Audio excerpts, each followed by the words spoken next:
வெள்ளிப்பனி மலையின் மீதுலாவுவோம், அடிமேலை கடல் முழுதும் கப்பல் விடுவோம். வெள்ளிப்பனி மலையின் மீதுலாவுவோம், அடிமேலை கடல் முழுதும் கப்பல் விடுவோம். பள்ளித்தலம் அனைத்தும் கோயில் செய்குவோம், பள்ளித்தலம் அனைத்தும் கோயில் செய்குவோம். எங்கள் பாரத தேசம் என்று தோள் கொட்டுவோம், எங்கள் பாரத தேசம் என்று தோள் கொட்டுவோம், எங்கள் பாரத தேசம் என்று தோள் கொட்டுவோம், எங்கள் பாரத தேசம் என்று தோள் கொட்டுவோம். கப்பலோட்டிய தமிழர் செக்கெழுத்தே செம்மல் என்று நாடு அறிந்த வ.உ. சிதம்பரம் பிள்ளை பிறந்த தினம் என்று. நாடு சுதந்திரம் அடைவதற்கு முன்பே வெள்ளையருக்கு போட்டியாக சுதேசி கப்பலை ஓட்டியவர். நெல்லை மாவட்டம் ஒட்டப்பிடாரத்தில் 1872 ஆண்டு செப்டம்பர் மாதம் 5ஆம் தேதி புகழ்பெற்ற வழக்கறிஞர் உலகநாத பிள்ளைக்கும் பரமாயி அம்மையாருக்கும் மகனாக பிறந்தார். பள்ளி கல்வியை ஒட்டப்பிடாரம் மற்றும் நெல்லையில் முடித்தார்.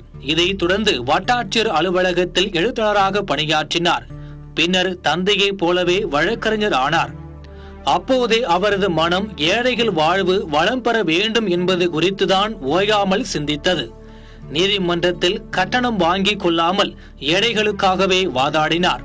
1905ஆம் ஆண்டு வ.உ.சி. காங்கிரஸ் கட்சியில் தன்னை உறுப்பினராக இணைத்துக் கொண்டார்.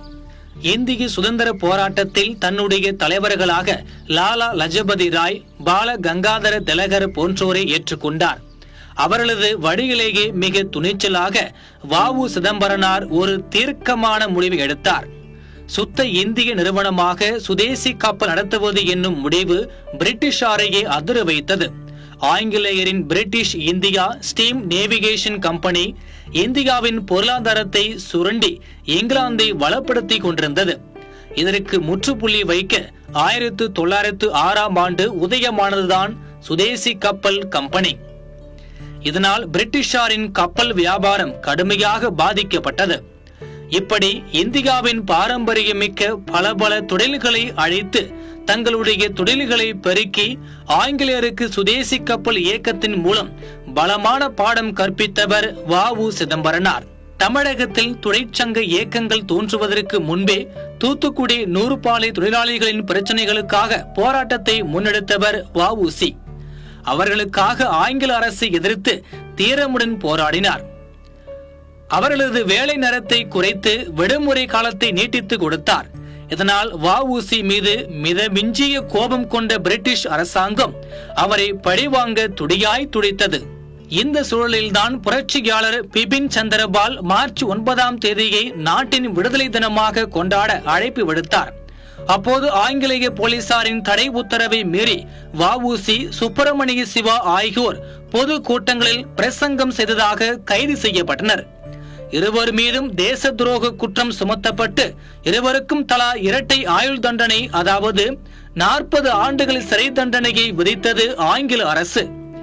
அவர்கள் சிறை சென்ற போது நூற்றுக்கணக்கான மக்கள் திரளாக கூடி சிறைக்கு அனுப்பி வைத்தனர். ஆனால் சிறைவாசம் முடிந்து வந்த வ.உ. சிதம்பரனாரை சிறைவாசலில் காத்திருந்து வரவேற்றவர்கள் வெறும் 4 பேர்தான் என சரித்திரம் பதிவு செய்து கொண்டது.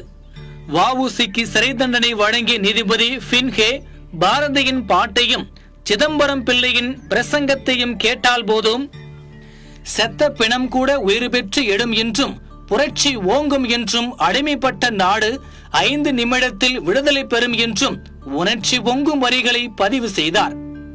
நெல்லையில் செல்வ செழிப்பு மிக்க குடும்பத்தில் பிறந்து சீரோடும் சிறப்போடும் இளம் வயதில் வாழ்ந்தவர் சிதம்பரம் பிள்ளை.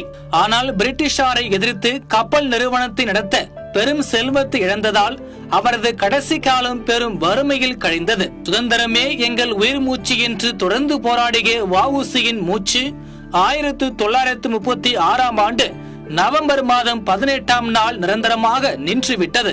வ.உ.சி. பாரதியுடன் அதிக அளவு அன்பும் மரியாதையும் நட்பும் கொண்டிருந்தார். வ.உ.சி. அடிக்கடி பாரதியின் கவிதை வரிகளை சொல்லிக் கொண்டே இருப்பார். வ.உ.சி. சென்னைக்கு செல்லும் போது பாரதியாரை சந்திப்பதை வழக்கமாக கொண்டிருந்தார். வ.உ.சி.யும் பாரதியாரும் அருகருகே உள்ள ஊரைச் சேர்ந்தவர்கள். இருவரின் தந்தையாரும் நெருங்கிய நண்பர்கள் என்பது யாரும் அதிகம் அறியாத தகவல்கள். கடைசியாக தனது உயிரை பிரியும் வேளையிலும் கூட பாரதியின் எந்தையும் தாயும் மகிழ்ந்து குலாவி இருந்ததும் இந்நாடே என்னும் பாடலையும், என்று தனியும் எங்கள் சுதந்திர தாகம் என்னும் பாடலையும் கேட்டுக்கொண்டே தம் இறுதி மூச்சை நிறுத்திக் கொண்டார் என்பது கோழையின் அச்ச உணர்வையும் தட்டி எழுப்பி வீறு கொள்ளச் செய்யும் விடுதலை சரித்திரம். வின்னியூஸ் செய்திகளுக்காக RK பூபதி. என்றும் அடியும் எங்கள் அடிமையின் மோகம் என்று தனியும் இந்த சுதந்திர தாகம்.